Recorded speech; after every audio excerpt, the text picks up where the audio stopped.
Inside the Molson Coors studio here on Draft Day, joined by General Manager Doug Gasper. Doug, certainly a unique day. 3 picks in the first round, 3, 4, and 22. And by all accounts, historically, that might be the most picks ever by one franchise in the first round, and a very unique experience for you and your staff. Yeah, definitely for our staff. And speaking on behalf of myself, I've been fortunate to have maybe 2 first-round draft picks in a year, but never the opportunity to have 3. And it's certainly a way to help our organization moving forward.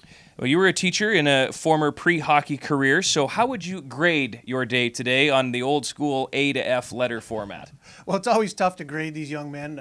We've been dealing with unusual circumstances here with the COVID and the short season of seeing them, as well as trying to get as many views as we possibly can, and to be quite honest, probably a few less views than we normally would.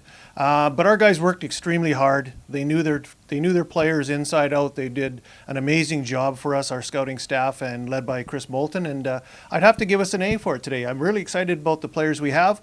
But to tell our fans honestly, it's going to take a year or two till we actually know how well we did. It's just the part of the drafting process. We usually love what we do at the end of the day, but it is a bit of a long-term process to kind of evaluate how well we did. Certainly, size was the theme of the day today. Was that intended, or is that just the way the chips fell today? Just kind of the way the players fell for us, Branden. Our mottos is we always want hockey IQ, high level to compete, very skilled players, and if that comes along with some size, then that's a bonus for us too. The game's gotten faster. It's gone to a skill skating game, but at the same time, you do need a good balance. There is still some room in the game for some size, some toughness, some ability along the wall to defend your own end and your teammates as well. So it's just a real bonus whenever you can add all of them together. Well, unlike previous years, these guys are eligible to basically step right into the lineup here right now. They can play a maximum of 5 games here before the end of this season, before jumping in as a rookie next year. Is there any, where does the next step for your hockey staff go? Is it getting these guys signed and possibly into a game here in the future? Right. The first step, obviously, is we need to get them signed to a standard player agreement to become part of our organization. And once that process is completed, then we always look to, especially your first-round players and anyone that's eligible that signs, we want to get them into a few games, let them know what it's like to be a Branden Weeking, introduce them to the level. In a normal year, they'd be a year younger, so that's a little slower process, but we're going to join a little faster here with this group, and our fans in Branden will hopefully get to see some of our top guys very soon. Well, congrats on draft day today, Doug. You're first as the GM of the Branden Weekings. Thank you very much.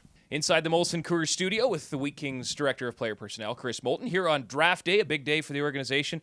3 first-round picks, a very rare situation here in the Western Hockey League. And you all start out with an Albertan, a big boy on the back end, and Charlie Elick.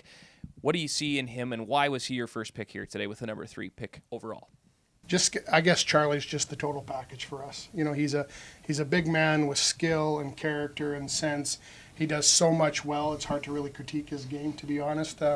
I've known him and the family for quite some time and always been a fan of his game. And so obviously I've had lots of opportunities to, be around them as a family, number one, and then watch Charlie. So when you can inherit a player like that and a great family like that and put it in your organization, it's a no-brainer for us. You get a pick right moments later, basically back-to-back, 3 and 4, and you go with Roger McQueen. You had an opportunity to see him play at a high level as well. What do you see from him here in the number 4 pick?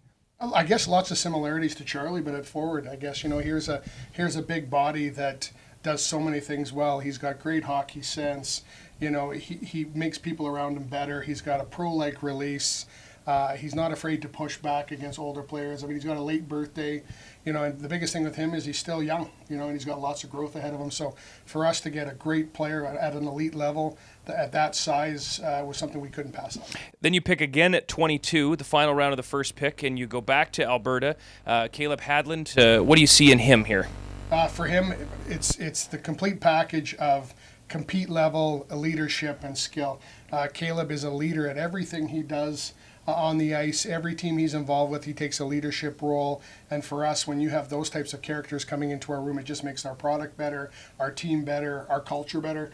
So on top of that, Caitlin's a heck of a player that has a really nice touch around the net. So, for us, it's just inheriting one more piece to that puzzle. So 8 players today in the traditionally known as Bantam Draft, 2 players yesterday in the U.S. Priority Draft, so 10 new faces into the organization. How would you grade the overall incoming crop of new prospects? Well, if I graded them poorly, I've done a bad job. Well, they're your picks, so. Yes, absolutely. So I would say, we're really happy. It's quite the process. These kids have been through a lot through this last year and a half, and then I come in July, and we're super excited, and it's go, go, go.